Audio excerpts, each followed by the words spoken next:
1776년 한 여인 대 두 명의 왕. 그녀는 왕후도 아니었고 양반가의 규수도 아니었습니다. 상복을 입은 궁녀, 그저 그뿐이었죠. 하지만 그녀의 아름다움은 늙어가는 왕의 심장을 사로잡았고 부자간의 유대를 산산조각 냈습니다.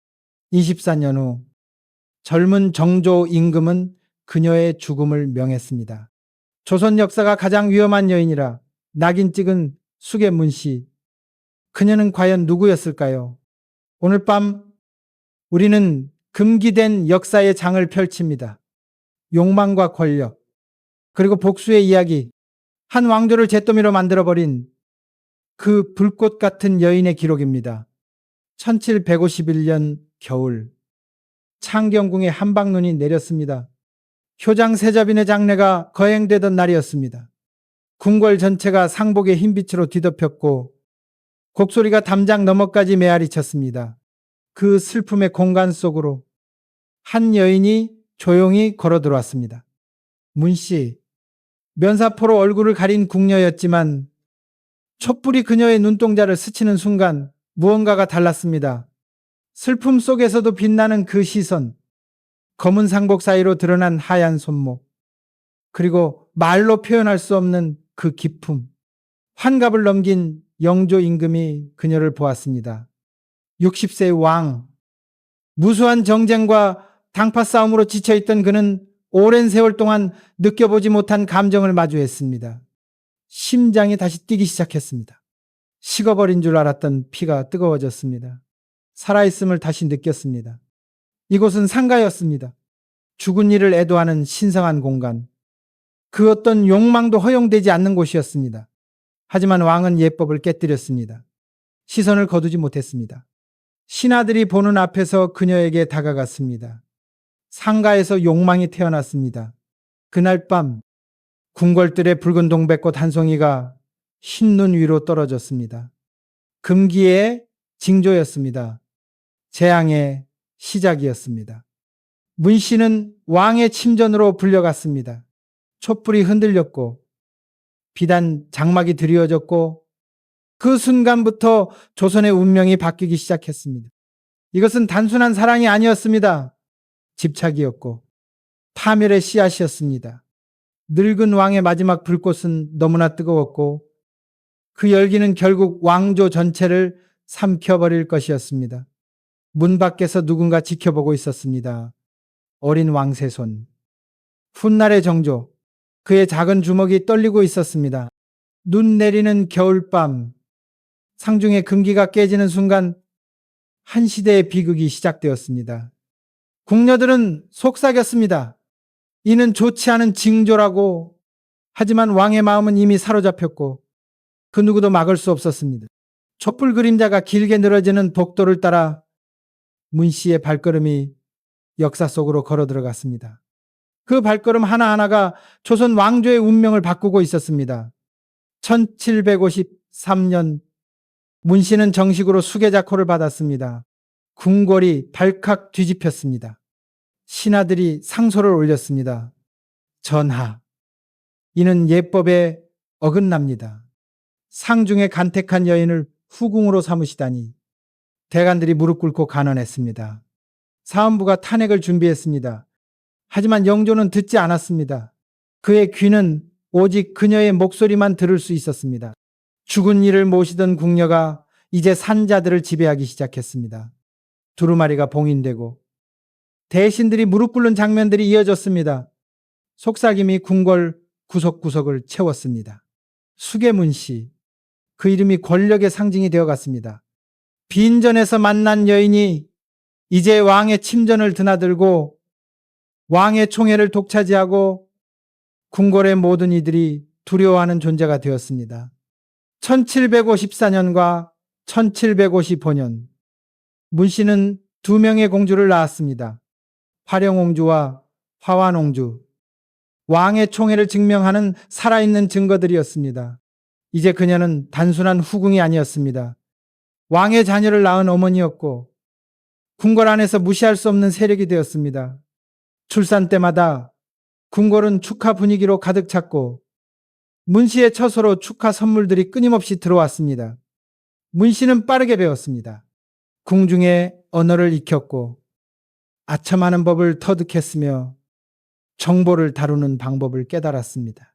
그녀는 더 이상 순진한 궁녀가 아니었습니다. 거미줄의 중심에 앉은 거미가 되었습니다. 금과 비단, 향수와 독, 그녀의 처소에는 모든 것이 갖춰져 있었습니다.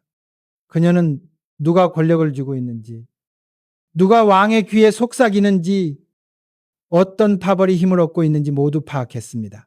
어느 날 저녁 병풍 뒤로 그림자 하나가 지나갔습니다. 사도세자였습니다. 젊은 왕세자는 침묵 속에서 모든 것을 지켜보고 있었습니다. 그의 눈빛에는 무언가 어두운 것이 자라나고 있었습니다. 시기심이었을까요? 아니면 예감이었을까요? 문 씨는 그 시선을 느꼈습니다. 그리고 미소 지었습니다. 차갑고 계산된 미소였습니다. 권력의 향기는 달콤했습니다. 그리고 그녀는 이제 막 맛보기 시작한 것이었습니다. 궁궐의 복도를 걸을 때마다 궁녀들이 고개를 숙였고 내관들이 길을 비켜주었습니다. 이것이 권력이었습니다. 이것이 그녀가 원하던 것이었습니다. 1756년부터 궁궐의 분위기가 변했습니다. 문 씨와 그녀의 오빠 문성국은 동궁전 사도세자의 처소에서 나오는 모든 정보를 장악했습니다. 궁녀들이 그들의 눈과 귀가 되었습니다. 작은 속삭임 하나, 무심코 내뱉은 말 한마디도 그녀에게 보고되었습니다. 그리고 그녀는 그 모든 것을 영조에게 전달했습니다. 한밤중 두루마리들이 불태워졌습니다. 촛불이 한 번에 숨결로 꺼졌습니다. 어둠 속에서 비밀들이 거래되었습니다. 문 씨의 처소는 정보의 중심지가 되었습니다. 누가 누구를 만났는지, 어떤 대화가 오갔는지, 세자가 무엇을 했는지, 모든 것이 그녀의 귀로 흘러들어왔습니다. 사도세자의 분노는 깊어져만 갔습니다. 그의 어머니 해경궁 홍 씨는 절망했습니다. 그녀가 남긴 한중록에는 이렇게 적혀 있습니다. 궁궐이 지옥이 되었다고. 아버지 영조는 세자를 믿지 않았고 세자는 아버지의 사랑을 갈구했습니다. 하지만 그 사이에 문 씨가 있었습니다. 그녀는 부자 사이의 틈을 더욱 벌렸고 의심의 씨앗을 뿌렸으며 영조의 귀에 끊임없이 속삭였습니다. 사도세자의 광기가 깊어질수록 문 씨의 그물은 더욱 촘촘해졌습니다. 그녀는 세자의 실수를 기록했고 광증을 과장했으며 위험성을 왕에게 각인시켰습니다. 세자가 옷을 찢었다는 보고, 궁녀를 때렸다는 소문, 기이한 행동을 했다는 증언들이 모두 영조에게 전달되었습니다. 그리고 그 정보의 출처는 항상 문 씨였습니다. 1762년 어느 날 밤 낙선당에 불이 났습니다. 화염이 하늘을 붉게 물들였습니다. 궁녀들이 비명을 지르며 뛰쳐나왔습니다. 소방수들이 물을 길어 날랐지만 건물은 이미 반쯤 타버린 후였습니다. 연기가 하늘을 뒤덮었고 재가 눈처럼 내렸습니다. 궁궐 전체가 혼란에 빠졌습니다. 문성국이 왕 앞에 나아가 말했습니다. 전하, 이는 세자저하의 소행이라는 증언이 있습니다. 거짓이었을까요? 진실이었을까요? 아무도 알 수 없었습니다. 하지만 영조의 분노는 폭발했습니다. 왕은 떨었습니다. 분노로, 배신감으로, 슬픔으로 떨었습니다. 불길이 전각을 태웠습니다. 하지만 진실은 타버린 것은 신뢰였습니다. 영조와 사도세자 사이의 마지막 끈이 그날 밤 불에 타 없어졌습니다. 문 씨는 멀리서 지켜보았습니다. 불길이 하늘을 밝히는 것을, 세자가 무릎 꿇는 것을, 왕이 등을 돌리는 것을, 그리고 그녀는 알았습니다. 자신의 승리를 1762년 윤호월 13일 이모하변, 역사상 가장 비극적인 날 중 하나였습니다. 사도세자는 뒤주 속에 갇혔습니다. 여름의 열기 속에서 좁은 나무 상자 안에서 왕세자는 고통받았습니다. 첫째 날, 그는 소리쳤습니다. 아버님, 저를 용서하소서. 둘째 날, 그는 애원했습니다. 목이 마릅니다. 물을 주소서. 셋째 날 그의 목소리는 약해졌습니다. 넷째 날 신음만이 들렸습니다. 8일 동안 8일의 지옥 끝에 사도세자는 죽었습니다. 그의 비명이 궁궐을 울렸지만 아무도 그를 구하지 않았습니다. 해경궁 홍씨는 뒤주 앞에 엎드려 울었지만 왕은 돌아서지 않았습니다. 어린 왕세손은 모든 것을 지켜보았습니다. 그의 눈에서 눈물이 흘렀지만 그 눈빛은 점점 차갑게 변해갔습니다.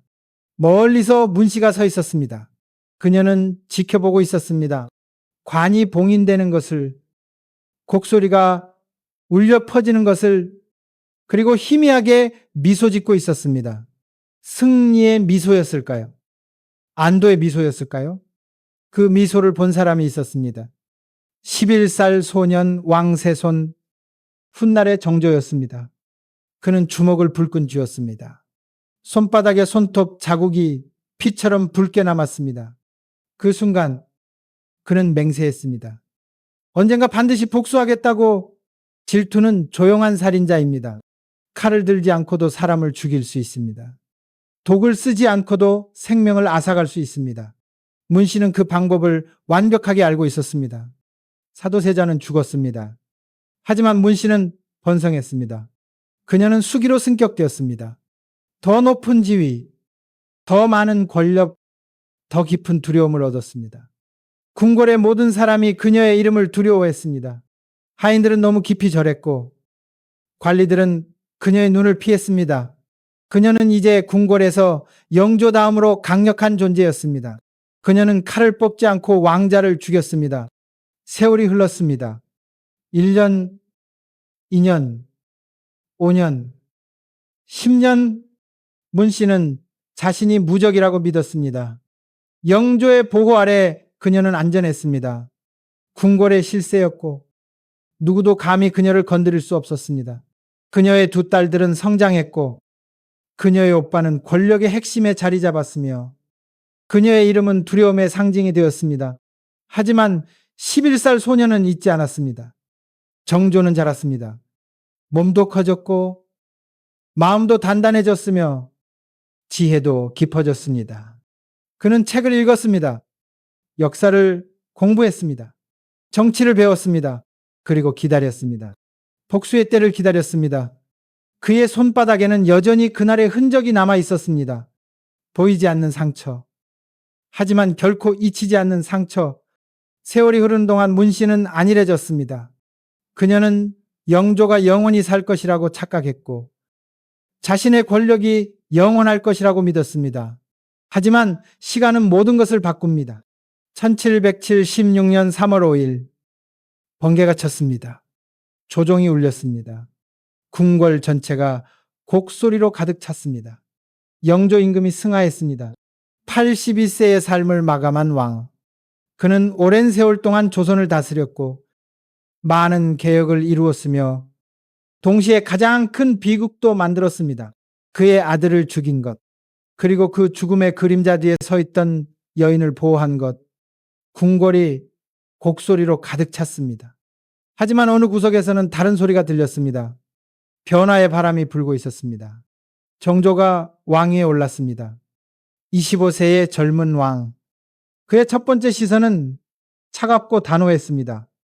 그는 아버지의 영정을 바라보며 무릎 꿇었습니다. 눈물이 흘렀습니다. 하지만 그 눈물 너머에는 결의가 있었습니다. 14년을 기다렸다고 이제 때가 왔다. 문씨는 처음으로 두려움을 느꼈습니다. 그녀는 정조의 눈을 보았습니다. 그 차가운 눈빛을, 그 단호한 표정을, 그리고 알았습니다. 자신의 시대가 끝났다는 것을. 정조 주기 20일 후 칙령이 내려졌습니다. 빠르고 단호하고 돌이킬 수 없는 명령이었습니다. 수계문씨의 모든 자코를 박탈한다. 그 일가를 노비로 삼는다. 그 이름을 역사에서 지운다. 대신이 공식 선언문을 낭독했습니다. 반역의 죄목들이 궁궐을 울렸습니다. 선왕을 현혹하여 왕세자를 해쳤다. 거짓 정보로 부자간을 이간질했다. 궁궐의 혼란을 일으켰다. 나라의 기강을 무너뜨렸다. 문 씨의 이름이 검은 목으로 쓰여진 후 피처럼 붉은 물로 씻겨 내려갔습니다. 상징적인 처형이었습니다. 존재의 지우기였습니다. 문 씨의 반응은 단계적이었습니다. 처음에는 오만함이었습니다. 감히 나는 선왕의 총애를 받은 수기이다. 하지만 곧 현실을 깨달았습니다. 그 다음은 두려움이었습니다. 이럴 수가 없어. 그녀의 손이 떨렸습니다. 얼굴이 창백해졌습니다. 24년 동안 쌓아온 모든 것이 하루아침에 무너졌습니다. 그리고 애원이었습니다.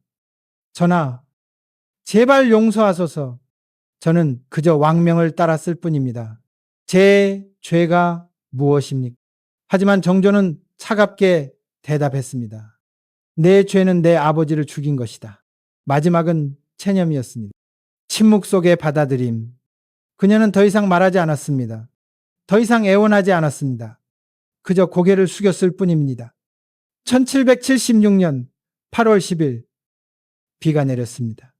장마철의 무거운 빗줄기가 기왓장을 두드렸습니다. 어두운 방 안에 문 씨가 홀로 앉아 있었습니다. 앞에는 독이 든 찻잔이 놓여 있었습니다. 사약이었습니다. 촛불이 흔들렸습니다. 빗소리가 기왓장을 두드렸습니다. 그녀는 한때 왕을 매혹시켰습니다. 이제 그녀는 홀로 마십니다. 그녀의 인생이 주마등처럼 스쳐 지나갔습니다. 1751년 겨울 눈 내리는 날 처음 왕을 만났던 순간 수계자코를 받았던 날의 환희, 두 딸을 낳았을 때의 기쁨, 권력의 정점에 섰을 때의 도취감, 그리고 사도세자가 죽던 날 그 희미한 미소. 그녀의 손이 떨렸습니다. 찻잔을 들어 올렸습니다. 잠시 멈췄습니다. 후회했을까요? 아니면 여전히 자신이 옳았다고 믿었을까요? 우리는 알 수 없습니다. 그리고 마셨습니다. 독이 목을 타고 내려갔습니다. 같은 시각, 정조가 아버지의 신유 앞에 무릎 꿇고 있었습니다. 눈물이 빗물과 섞였습니다. 그는 속삭였습니다. 아버님, 이제 편히 쉬소서. 불효자가 마침내 원수를 갚았습니다. 이제 아버님은 편히 잠드실 수 있습니다. 밖에서는 여전히 비가 내렸습니다. 차갑고 무정하고 끝없이 내렸습니다. 정의는 차가웠습니다. 하지만 그 안에는 슬픔도 있었습니다. 정조는 울었습니다. 복수를 이루었지만 기쁘지 않았습니다. 아버지는 돌아오지 않았고 잃어버린 세월은 되돌릴 수 없었습니다. 문 씨의 몸이 천천히 쓰러졌습니다. 찻잔이 바닥에 굴러떨어져 깨졌습니다. 마지막 촛불이 꺼졌습니다. 조선에서 가장 위험했던 여인의 생이 그렇게 끝났습니다. 60세였습니다. 상복 입은 궁녀로 시작해서 수기의 지위까지 올랐다가 사약을 받고 죽는 것으로 끝난 인생이었습니다. 문 씨가 죽은 후 그녀의 가문은 완전히 파괴되었습니다. 오빠 문성국은 극형에 처해졌습니다. 효수되어 거리에 내걸렸습니다. 친척들은 노비가 되었습니다. 재산은 모두 몰수되었습니다. 그녀의 이름은 공식 기록에서 지워졌습니다. 왕실 족보에서 삭제되었습니다. 마치 그녀가 존재하지 않았던 것처럼. 하지만 두 딸 화령옹주와 화환옹주는 살아남았습니다. 정조는 그들을 죽이지 않았습니다. 그들은 어머니의 죄인이 아니었으니까요. 대신 고립시켰습니다. 궁궐 깊은 곳에 유폐시켜 세상과 단절시켰습니다. 그들은 평생을 어머니의 죄악에 대한 벌을 받으며 살았습니다. 학자들은 수세기 동안 논쟁했습니다. 문 씨는 진짜 악인이었는가? 아니면 희생양이었는가? 사도세자의 죽음에 그녀가 얼마나 책임이 있는가? 그녀는 권력을 갈망한 여인이었는가? 아니면 생존을 위해 싸운 여인이었는가? 일부 학자들은 말합니다. 그녀는 괴물이었다고, 순수한 악의로 왕세자를 죽였다고. 다른 학자들은 반박합니다. 그녀는 시스템의 희생자였다고, 궁궐이라는 감옥에서 살아남기 위해 그럴 수밖에 없었다고. 또 다른 이들은 중간 지점을 찾습니다. 그녀는 인간이었다고, 욕망도 있고 두려움도 있고 야망도 있는 평범한 인간이었다고. 다만 그 욕망이 너무 컸고 권력에 대한 갈증이 너무 강했으며 그 과정에서 선을 넘었다고 답은 여전히 불분명합니다. 역사는 그녀를 괴물로 기억합니다. 하지만 괴물은 종종 욕망에서 태어납니다. 생각해 보십시오. 그녀는 정말 선택권이 있었을까요? 궁녀로 태어나 왕의 눈에 띄고 그 시선을 거부할 수 있었을까요? 왕이 손짓하는데 물러설 수 있었을까요? 아니면 그녀는 시스템의 희생자였고 그저 살아남기 위해 최선을 다했던 것일까요? 궁궐은 아름다운 감옥이었습니다. 금과 비단으로 치장되어 있지만 여전히 감옥이었습니다. 그 안에서 여인들은 왕의 총애를 얻기 위해 싸웠고 권력을 지키기 위해 음모를 꾸몄으며 생존을 위해 서로를 짓밟았습니다. 문 씨는 그 게임의 승자였습니다. 하지만 그 승리의 대가는 너무나 컸습니다. 하지만 동시에 그녀의 행동은 한 사람의 목숨을 앗아갔습니다. 사도세자라는 한 인간을, 한 아버지를, 한 아들을, 그것은 용서받을 수 없는 죄였습니다. 그가 광기에 빠졌든, 폭력적이었든, 왕세자로서 부적합했든, 그래도 그는 인간이었습니다. 기주 속에서 8일 동안 고통받으며 죽어야 할 이유는 없었습니다. 그리고 그 죽음의 그림자 뒤에 문 씨가 서 있었다면 그것은 분명 죄악입니다. 흰 눈 위에 붉은 동백꽃. 하지만 이번에는 꽃이 천천히 녹아내립니다. 붉은색이 흰 눈과 섞이며 흐려집니다. 분홍빛이 되고 옅은 붉은빛이 되고 그리고 완전히 사라집니다. 마치 처음부터 없었던 것처럼 문 씨의 인생도 그랬습니다. 찬란하게 피어올랐다가 비극적으로 지고 역사 속에서 지워졌습니다. 그녀는 상복의 죄에서 일어났고 복수의 죄로 돌아갔습니다. 그 죄들 사이에 그녀가 불태운 제국이 서 있었습니다. 오늘날 우리는 여전히 권력과 유혹에 대해 이야기합니다. 아름다움이 어떻게 무기가 되는지, 욕망이 어떻게 파괴로 이어지는지, 그리고 복수가 어떻게 정의가 되거나 또 다른 비극이 되는지에 대해서요. 문 씨의 이야기는 300년 전의 이야기입니다. 하지만 그것은 또한 오늘의 이야기이기도 합니다. 권력은 여전히 사람들을 타락시킵니다. 아름다움은 여전히 무기로 사용됩니다. 질투는 여전히 사람을 죽입니다. 복수는 여전히 정의의 이름으로 행해집니다. 인간의 본성은 변하지 않았습니다. 300년 전이나 지금이나 사람들은 여전히 권력을 갈망하고 사랑받기를 원하며 인정받기를 바라고 살아남기를 원합니다. 우리 모두의 내면에는 욕망이 있습니다. 권력에 대한 갈망, 생존에 대한 본능, 복수에 대한 충동. 문 씨는 그것들을 따랐고 그 대가를 치렀습니다. 그녀는 모든 것을 얻었다가 모든 것을 잃었습니다. 왕의 총애를 받았다가 왕손의 미움을 샀습니다. 권력의 정점에 올랐다가 나락으로 떨어졌습니다. 문 씨의 이야기가 우리에게 주는 교훈은 무엇일까요? 권력은 영원하지 않다는 것. 욕망은 파괴로 이어질 수 있다는 것.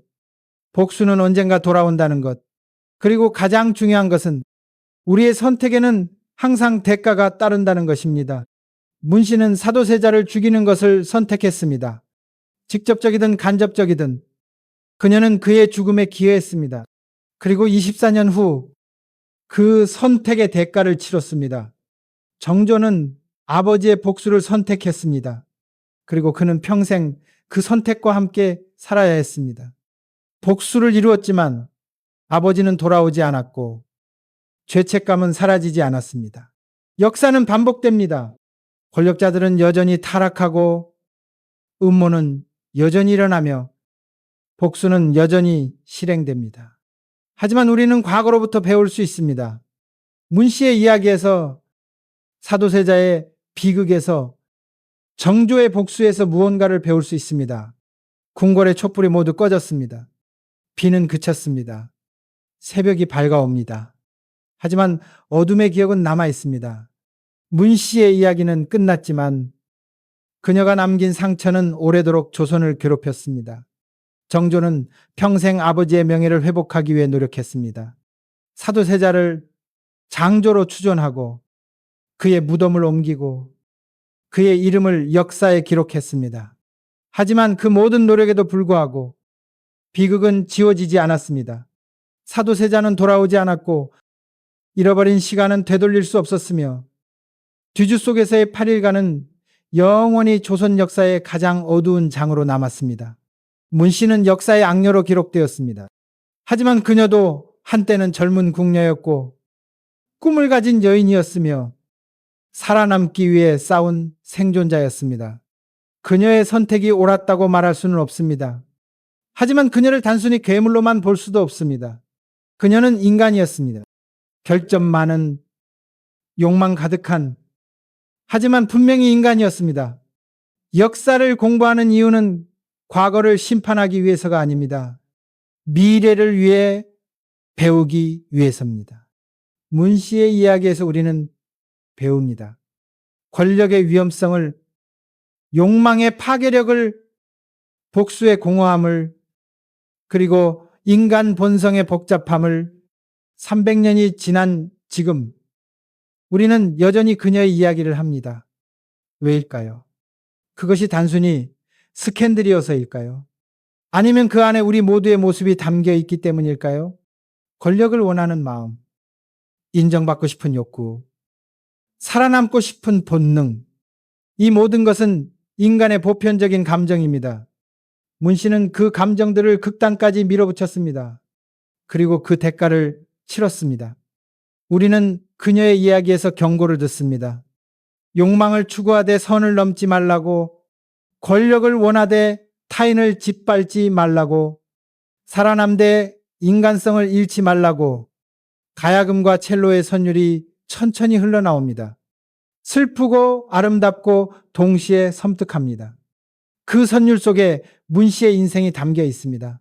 시작의 순수함, 중간의 화려함, 그리고 끝에 비극.